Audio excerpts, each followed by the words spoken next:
الشيطان الرجيم بسم الله الرحمن الرحيم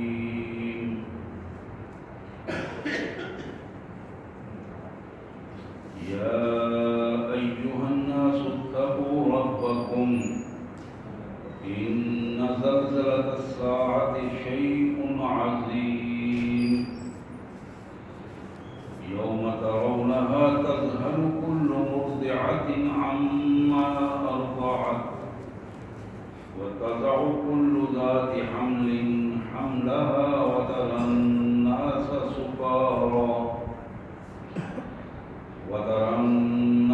سكارى وما هم بسكارى ولكن عذاب الله شديد ومن الناس من يجادل في الله بغير علم ويتبع كل شيطان مريد كتب عليه أنه من تولاه فأنه يضله ويهدي إلى عذاب السعير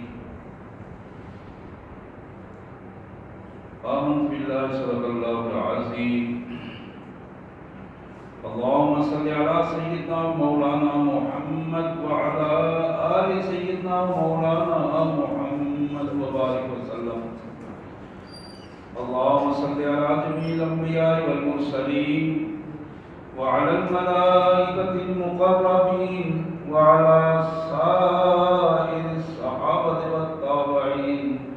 وعلى عباد الله الصالحين اللہ کے پاک کلام قرآن مجید میں یہ سورہ حج ہے جس کی پہلی چند آیات میں نے تلاوت کی ہیں. یہ پہلی 4 آیات ہیں جو میں نے آپ کے سامنے تلاوت کی ہیں. یہ 17واں پارہ ہے اور اس سورہ مبارک کی یہ اہم ترین آیات ہیں جو ہمارے لیے ایک بنیادی حیثیت رکھتی ہیں. انہی آیات کے پس منظر میں انشاءاللہ مختصر سی گفتگو، لیکن سب سے پہلے ان آیات کا سادہ سا ترجمہ اور مفہوم. اللہ کے مبارک نام سے جو بڑا مہربان، بہت زیادہ رحم کرنے والا ہے. یا ایھا الناس اتقوا ربکم، اے لوگو اپنے پروردگار سے ڈر جاؤ. اپنے اللہ، اپنے پروردگار، اپنے پیدا کرنے والے، اپنے مالک، روزی دینے والے، تمہاری زندگی اور موت کا جو مالک ہے اس سے ڈر جاؤ. ربکم ان زلزلۃ الساعۃ شیء عظیم، قیامت کا جو پہلا مرحلہ ہوگا، زلزلہ آئے گا، اس پہلے مرحلے کو ذہن میں رکھو کہ وہ بہت بڑا دھماکہ ہوگا. شیء عظیم، بہت بڑا ایک زلزلے کی پہنچان کا ایک دھماکہ ہوگا. یوم ترونہا تذہل کل مرضعۃ عما ارضعت، شیر خوار چھوٹے بچوں کو دودھ پلانے والی ماں دودھ پلانا بھول جائے گی، چھوڑ دے گی. بڑا اہم ترین جملہ ہے جس کو قرآن نے مثال کے طور پر ہمارے سامنے رکھا. اپنے بچے کو دودھ پلانے والی ماں دودھ پلانا بھول جائے گی اس عظیم سانے کی وجہ سے. وَتَضَعُ كُلُّ ذَاتٍ حَمْلًا، اور جن خواتین نے بوجھ اٹھایا ہوا ہے بچوں کا، وہ اس بوجھ کو ضائع کر بیٹھیں گی، اسے قائم نہ رکھ سکیں گی. وَتَرَى النَّاسَ سُكَارَىٰ، اور تم اپنی آنکھوں سے دیکھو گے کہ لوگ ایسے ہوں گے جیسے انہوں نے کوئی نشہ کیا ہوا ہے، گرتے پڑ رہے ہیں، کھڑے نہیں ہو پا رہے، اپنا ان کا وزن ان کے پاؤں پہ نہیں ہو رہا، وہ ادھر گر رہا ہے، ادھر گر رہا ہے، بکھر رہے ہیں. وَتَرَى النَّاسَ سُقَارَىٰ، اس حالت میں تم لوگوں کو دیکھو گے وہ سقارا کی پوزیشن میں ہوں گے، بے ہوشی کی پوزیشن میں ہوں گے، مدہوشی کی کیفیت میں ہوں گے۔ وَمَا هُمْ بِسُقَارَىٰ، کوئی شے پی نہیں ہوگی، مدہوشی نہیں ہوگی، وَلَٰكِنَّ عَذَابَ اللَّهِ شَدِيدٌ، اللہ کا عذاب جو آنکھوں سے نظر آ رہا ہوگا وہ اتنا شدید ہوگا کہ یہ اپنے آپ کو سنبھال نہیں سکے گی، کب ہمارے ساتھ کیا ہوگا۔ وَلَٰكِنَّ عَذَابَ اللَّهِ شَدِيدٌ،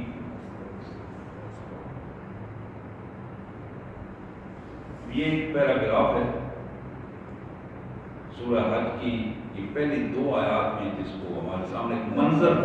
پوری منظر کشی کر دی گئی۔ اب اس منظر کشی کے جو بنیادیں ہیں اس کے حوالے سے اگلے پیراگراف میں بات ہو رہی ہے۔ وَمِنَ النَّاسِ مَن يُجَادِلُ فِي اللَّهِ بِغَيْرِ عِلْمٍ، لوگوں میں ایسے بندے، وَمِنَ النَّاسِ مَن يُجَادِلُ، لوگوں میں ایسے بندے جو اللہ اور اس کے دین کے حوالے سے بغیر علم کے بحث کرنا شروع کر دیتے ہیں۔ وَمِنَ النَّاسِ مَن يُجَادِلُ فِي اللَّهِ بِغَيْرِ عِلْمٍ، بغیر کسی علم کے حقیقی معلومات کے محض اٹکل بچوں اندازے سے سنی سنائی باتوں کو اکٹھا کر کے دین کے حوالے سے، اللہ کے حوالے سے، اللہ کے دین کے حوالے سے اپنا آپ پائے رکھنا شروع کرتے ہیں اور کوشش کرتے ہیں کہ جو کچھ ضرور کسی نہ کسی حوالے سے حصہ لے لیں۔ وَيَتَّبِعُ كُلَّ شَيْطَانٍ مَرِيدٍ، اصل میں ان کی پوزیشن یہ ہوتی ہے کہ بدترین جو غنڈہ مزاج شیطان ہے وہ ان کے پس منظر میں کام کر رہا ہوتا ہے۔ وَيَتَّبِعُ، وہ پیچھے چل رہے ہوتے ہیں، کل شیطان مرید، ہر اس شیطان کے جو اپنے قابو سے بیان کر دیتا ہے، سرکش شیطان، غنڈہ مزاج۔ کتب علیہ انہ من تولیٰ فانہ یضلہ ویہدیہ الی عذاب السعیر، ان شیاطین اور ان کے پیچھے چلنے والوں کے لیے اللہ نے طے کر دیا، کتب علیہ، طے کر دیا ہے کہ جو شخص ان شیاطین کے پیچھے چلے گا، ان کے پروگرام کو، ان کے پیغام کو لے کے چلے گا، فَأَنَّهُ يُضِلُّهُ، وہ لازماً اسے گمراہ کر دیں گے، وہ دین کے راستے پر نہیں رہنے دیں گے، وَيَهْدِيهِ إِلَىٰ عَذَابِ السَّعِيرِ، اور یہ شیاطین مل کے بھڑکتی ہوئی آگ جہنم کا راستہ اس کے لیے آسان کر دیں گے، اور اسی کے لیے وہ سارا کا سارا سلسلہ جو ہے وہ چلتا رہے گا۔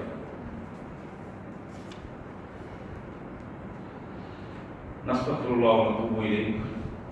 نستغفر اللہ ونتوب الیہ، یا کریم یا ذا الجلال والاکرام، اللہم صلی علی سیدنا و مولانا محمد وعلی آل سیدنا و مولانا محمد وبارک وسلم۔ میرے انتہائی واجب الاحترام بھائیوں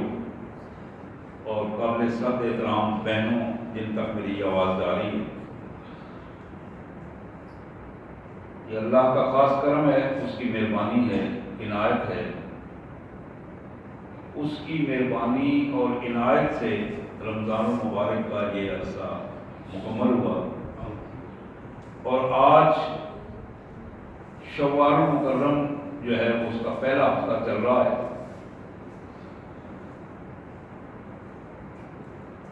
رمضان المبارک میں جہاں معروف انداز میں 2 چیزوں کے حوالے سے رمضان شریف، 2 چیزیں رمضان شریف کے حوالے سے ہمارے ذہن میں ہوتی ہیں، ایک روزے کا ذہن میں ہوتا ہے، دوسرا تراویح کا ذہن میں ہوتا ہے۔ یہ ظاہری 2 کام ہیں، لیکن اس کے پس منظر میں جو اصل کام ہے اس کا نام ہے تقویٰ۔ روزہ بھی تقوی کی طرف لے جانے کا ذریعہ ہے، اور رات کا قیام بھی تقوی کی طرف لے جانے کا ذریعہ ہے۔ اب وہ تقوی کی کیفیت کس حد تک پیدا ہوئی ہے، کون کیا حاصل کر سکتا ہے، اور کس کی جھولی بھر گئی ہے اور کس کی جھولی میں جو کچھ پہلے تھا وہ بھی گر گیا ہے؟ یہ وہ سوالات ہیں جس پہ بندے کو خود غور کرنا ہے. کسی دوسرے کی توجہ، کسی دوسرے کی نشاندہی شاید اس کے لیے اتنی مؤثر نہ ہو جتنی اپنی نگاہ اپنے اوپر مؤثر ہے، اور اپنے اللہ کے حضور حاضر ناظر ہو کر اپنے اللہ کے حضور اپنے آپ کو پیش کر کے بندہ اپنا جائزہ لے تو پھر اسے ایک نیا انداز محسوس ہوگا. یہ جو میں نے جن آیات کا انتخاب کیا ہے رمضان المبارک کے فوراً بعد، ان آیات کا انتخاب بھی اس لیے کیا ہے، زندگی تھوڑی ہے، وقت مختصر ہے، ہم جن جھمیلوں میں پڑے ہوئے ہیں، ہم نے اپنی زندگی کے مقاصد کو چھوڑ کر ضرورتوں اور خواہشات کے پیچھے جو اپنا راستہ نکال لیا ہے، اس کا نتیجہ یہ نکل رہا ہے کہ ہمارے ذہنوں سے جو ہمارے مقاصد ہیں، زندگی کے جو مقصد حیات ہیں، وہ ذہنوں سے نکلتا چلا جا رہا ہے اور ہم اس سے دور ہوتے چلے جا رہے ہیں. اور دنیا داری کے چکروں میں، تعصبات میں آ کر، مفادات میں آ کر، تحفظات میں آ کر ہم اصل اپنے مقصد کو بھول کر پھر وقت آتا ہے کہ جب جانے کی تیاری ہو رہی ہوتی ہے اور پھر ہمارے پاس توبہ کا وقت بھی نہیں بن پاتا، کیونکہ توبہ بھی تو اللہ کی توفیق سے ممکن ہے. وقت ملے ہی نہ تو توبہ کیا ہوگی؟ اخلاص ہی نہ پیدا ہو تو اس توبہ کی کیفیت کیسے بنے گی؟ نبی محترم سید عالم صلی اللہ علیہ وسلم نے فرمایا کہ توبہ کی جو پوزیشن ہے وہ بنیادی طور پر ما لم یغرغر، حدیث کے الفاظ آتے ہیں، جب تک تمہارا سانس اکھڑنے کی آواز نہ آئے اس وقت تک اللہ تعالیٰ تمہاری توبہ قبول کرتا ہے. حدیث کے الفاظ ہیں کہ اللہ تعالیٰ اپنے بندے کی جو مخلصانہ توبہ کر لے اس کی توبہ اس وقت تک قبول کرتے ہیں ما لم یغرغر، جب تک اس کا سانس اکھڑے نہیں، گرگرو جسے کہتے ہیں عام انداز میں، اس سے پہلے تک توبہ کی قبولیت کا دروازہ کھلا رہتا ہے.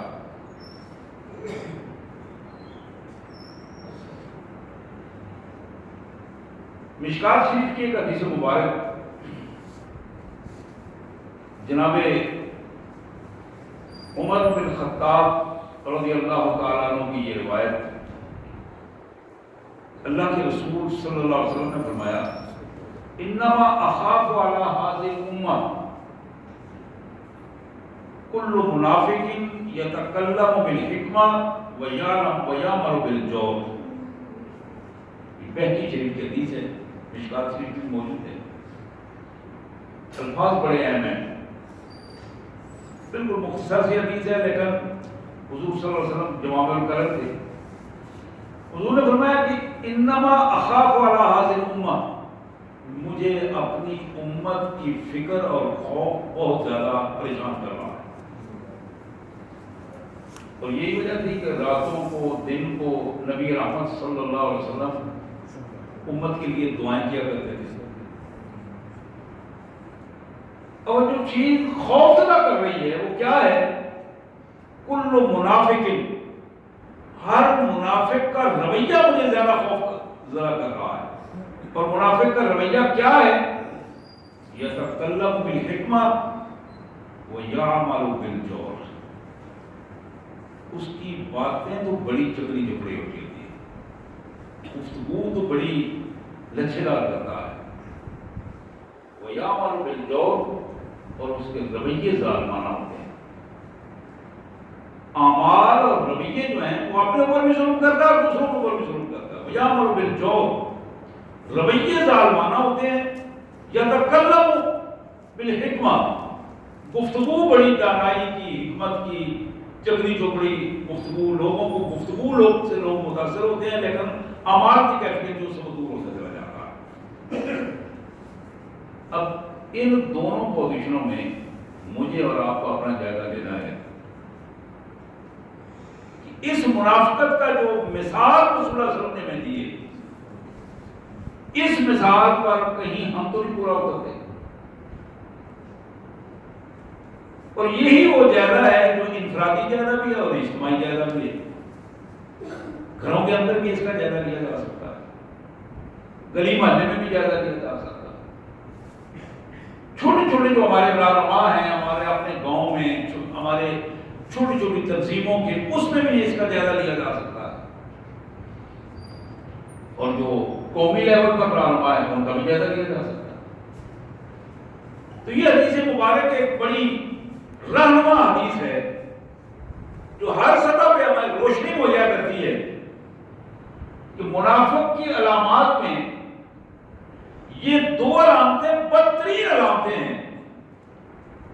جو بیک وقت ایک بندے میں پائی جائیں. وہ گفتگو تو بڑی خوبصورت کرے لیکن اس کا عمل جو ہے وہ اپنے اوپر اور دوسروں کے اوپر ظلم کرنے والا. اسی طرح محمد کریم صلی اللہ علیہ وسلم نے ارشاد فرمایا، یہ حدیث مبارک سنن دارمی کی حدیث ہے، جناب مہاجر رضی اللہ تعالیٰ عنہ کی یہ روایت. اللہ کے رسول صلی اللہ علیہ وسلم نے فرمایا کہ میرا اللہ فرماتا ہے، حدیث قدسی، قال اللہ تعالی انی لست کل کلام الحکیم اتکبر ولکنی اتکبر ہمہ و ہواہ فإن كان همه وهواه في طاعتي جعلت همه وهواه طاعتي وقارا وإن لم يتكلم. اللہ کے رسول صلی اللہ علیہ وسلم نے فرمایا کہ میرا اللہ فرماتا ہے کہ میں اپنے بندوں میں سے ہر بندے کی جو گفتگو ہے اس کو، ہر بندے کی گفتگو کو قبول نہیں کرتا ہوں. انی لست کل کلام الحکیم اتکبر، میں ہر بندے کی چگلی چپڑی باتیں، ہر بندے کی بظاہر لچے دار گفتگو اس کو قبول نہیں کرتا ہوں. ولکنی اتکبر ہمہ و ہواہ، قبولیت کا معیار یہ ہے کہ اس بندے کی نیت کیا ہے اور اس نیت کے پس منظر میں اس کی خواہشات کیا ہیں. یہ دو چیزیں ہیں جو اللہ کے حضور قبولیت کی بنیاد فراہم کرتی ہیں کہ بندہ کس نیت سے بات کر رہا ہے اور وہ کرنا کیا چاہتا ہے، اس جو بات کر رہا ہے اس سے کیا حاصل کرنا چاہتا ہے. ہمہ و ہواہ. اور پھر اللہ فرماتے ہیں فإن كان همه وهواه في طاعتي، اگر اس کی نیت، اس کا ارادہ اور اس کی خواہشات میرے اطاعت میں ہوں، میری اطاعت میں ہوں، میری احکامات کے مطابق ہوں، جعلت صمتہ صمتا لی ووقارا وإن لم يتكلم. بات اگر اس حد تک ہو تو پھر میں اس کی خاموشی بھی نیکی کے کھاتے میں لکھنا شروع کر دیتا ہوں. حکم دیتا ہوں کہ اس کی یہ جو خاموش ہے، اس کی عام آدمی جب یہ بولتا ہے تو اس کی نیت اچھی ہوتی ہے، جب یہ بولتا ہے تو اس کی خواہشات اچھی خواہشات ہوتی ہیں. تو اب اگر نہیں بول رہا، سو رہا ہے، تو پھر بھی اس کی نیکیاں اس کیفیت میں لکھتے رہو جس کیفیت میں اس کی نیت اور اس کا عمل اچھا ہوتا ہے. اگر اس کا عمل اور اس کا نیت اچھی نہیں تو چاہے وہ جتنی بھی خوبصورت گفتگو کرتا رہے، اللہ فرماتے ہیں میں اس گفتگو کو قبول نہیں کرتا ہوں، اس کے اس عمل کو تسلیم نہیں کرتا ہوں. جعلت صمتہ صمتا لی ووقارا وَإِن لَمْ يَتَكَلَّمْ، وہ نہ بھی بولے، نہ بھی گفتگو کرے، میں پھر بھی اللہ فرماتے ہیں کہ اس کے کھاتے میں ریکارڈ بنوا دیتا ہوں، فرشتوں کو کہتا ہوں لکھتے رہو نیکی اس کی، کیونکہ اگر یہ بولتا اچھی نیت کے ساتھ بولتا، اگر یہ بولتا تو خوبصورت عمل کے ساتھ بولتا، تو لہذا اس کا وہ نیت اور اس کی خواہشات دونوں بہتر تھی، اچھی تھی، میری اطاعت میں تھی، اس لیے اس کی نیکیاں جو ہے وہ زیادہ سے زیادہ لکھتے چلے گا۔ لیکن اگر اس کی نیت اچھی نہیں، اگر اس کی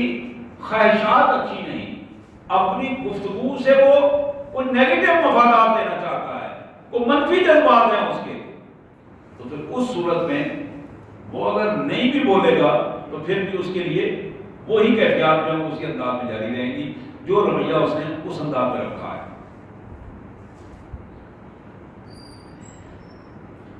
سنن ابن ماجہ کی ایک روایت جو جناب ابو ہریرہ رضی اللہ تعالی عنہ کی روایت ہے، اللہ کے پیارے حبیب صلی اللہ علیہ وسلم نے فرمایا ان العبد اذا صلى في العلانیہ فاحسن وصلى في السر فاحسن قال اللہ تبارک و تعالی هذا عبدی حقا۔ یہ بڑا خوبصورت جملہ ہے اس حدیث مبارک کا۔ اللہ کے رسول صلی اللہ علیہ وسلم فرماتے ہیں کہ اللہ تعالیٰ نے ارشاد فرمایا کہ جب میرا بندہ اکیلا گھر میں نماز پڑھتا ہے اور اس کے اکیلا نماز پڑھنے، اکیلا قرآن شریف پڑھنے میں، اکیلا عبادت کرنے میں وہی رنگ ہوتا ہے جو لوگوں کے سامنے کرتا ہے، بلکہ اس سے بھی بہتر انداز ہوتا ہے، زیادہ یکسوئی اسے مل جاتی ہے اکیلے ہونے میں۔ اللہ کے رسول صلی اللہ علیہ وسلم فرمایا کہ میرا اللہ فرماتا ہے کہ یہ بندہ جس بندے کی خلوت اور جلوت عبادت میں ایک طرح کی ہے، اکیلے میں بھی اور لوگوں کے سامنے بھی، وہ اللہ کے حضور اسی خشوع و خضوع کا اہتمام کرتا ہے، تو پھر اللہ تعالیٰ اپنے ایسے بندے کو دیکھ کر فرماتے ہیں ھذا عبدی حقا، یہ میرا بندہ ہے جو میرے حکم پر حق اور سچ سے عمل کر رہا ہے، یہ سچا میرا بندہ ہے، اپنی عبادت میں سچا ہے، تو اسی طرح میری رحمت بھی اس پر اسی سچائی کی طرح اس پر لازم ہوگی۔ حضرات یہ جو احادیث میں پیش کر رہا ہوں بنیادی طور پر یہ اس قیامت کے زلزلے سے بچنے کا ایک رنگ ہے کہ یہاں رہ کر بعض اوقات دنیا داری میں ہمارے ذہن میں بات اس طرح آ جاتی ہے کہ ہم بالکل اکھڑ جاتے ہیں، اور اکھڑنے کی پوزیشن یہ ہوتی ہے کہ انسان جب کسی بھی سطح پر تعصبات کا شکار ہو جائے، مفادات کا شکار ہو جائے یا تحفظات کا شکار ہو جائے، اور بالخصوص تعصبات میں آ کر بندہ بعض اوقات اپنا مستقبل بھی بھول جاتا ہے، یہ انسانی کمزوریاں ہیں۔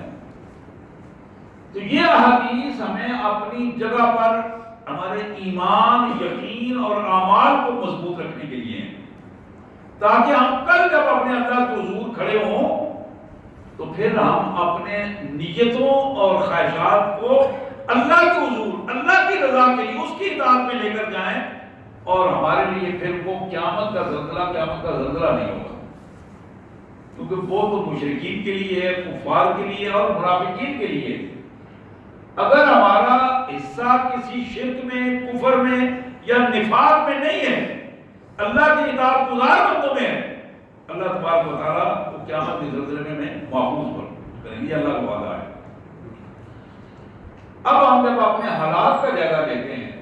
اپنے اعمال کا جائزہ لیتے ہیں، تو پھر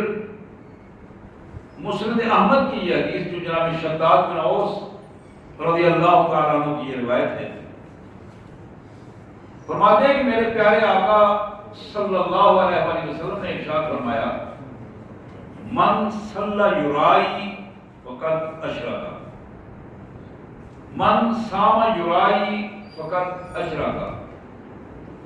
ومن تصدق یرائی فقط اشرکا، 3 چیزیں ارشاد فرمائی. جس شخص نے نماز پڑھتے ہوئے ریاکاری کی، نماز پڑھتے ہوئے ریاکاری کا شکار ہو گیا، لوگ یہ سمجھیں کہ یہ بڑا اچھا نمازی ہے، لوگ یہ سمجھیں کہ یہ بندہ بڑے لمبے سجدے دیتا ہے اور بڑی خوبصورت نماز پڑھتا ہے، لوگوں کے ذہنوں پر اس کا نمازی ہونے کا تاثر بہتر ہو جائے. یہ بات اگر میرے ذہن میں، آپ کے ذہن میں آ جاتی ہے، وقت سے پہلے مسجد میں آتا ہے، اذانیں دیتا ہے، مسجد کی صفائی کرتا ہے، بڑا اہتمام کرتا ہے، یہ بات اگر نفس ذہن میں لے آتا ہے، من صلی یرائی،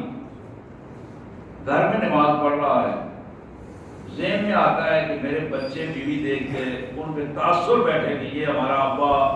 خامن بھائی بڑا اچھا نمازی ہے، اگر یہ تاثر بیٹھتا آتا ہے تو اس کو کہتے ہیں ریاکاری کا تاثر، اور اس کو رسول اللہ صلی اللہ علیہ وسلم نے فرمایا یہ شرک ہے. میں نے کئی دفعہ پہلے بھی عرض کیا، ایک بڑے نیک آدمی جس کے بہت سارے اعمال ہیں، زندگی میں کسی سطح پر اس کی زندگی میں شرک آ گیا ہے، شرک آ گیا ہے، اور اس شرک کے بعد یہ بات ذہن میں رہے کہ زندگی بھر کے اعمال ضائع ہو جاتے ہیں، پھر کوئی عمل بچتا نہیں ہے پیچھے. الحمدللہ رب العالمین الرحمن الرحیم مالک یوم الدین ایاک نعبد و ایاک نستعین اہدنا الصراط المستقیم. یہ سورہ فاتحہ، سورہ فاتحہ کے ایک ایک آیت اپنی جگہ پر، یہ آیات جو ہر رکعت میں پڑھنا ہے، ہر رکعت میں پڑھ کر جہاں جہاں زندگی میں ان آیات کو اپنا بنیادی نقطہ بنا کر بندہ اس کا اظہار کرتا ہے، اور پھر کسی کے سامنے سجدہ ریز ہو جاتا ہے، وہ زندہ ہو یا مردہ ہو، کوئی زندہ پر تو اس کے سامنے سجدہ ریز ہو گئے، یا کسی مردہ کے سامنے سجدہ ریز ہو. یہ وہ واضح شرک ہے جسے شرک جلی کہا جاتا ہے، جو زندگی بھر کے اعمال ضائع کر دیتا ہے، اور نتیجہ یہ نکلتا ہے اللہ کا یہ دو ٹوک فرمان، ان اللہ لا یغفر ان یشرک بہ ویغفر ما دون ذلک لمن یشاء. اللہ نے یہ طے کر دیا ہے اللہ کسی بھی مشرک کو نہیں معاف کریں گے جب تک وہ سچی توبہ نہ کر لے اپنی ہوش و حواس میں. وہ اس شرک کے ساتھ اگر چلا گیا ہے بغیر توبہ کے تو پھر معافی کی کوئی گنجائش نہیں. میں عرض کر رہا تھا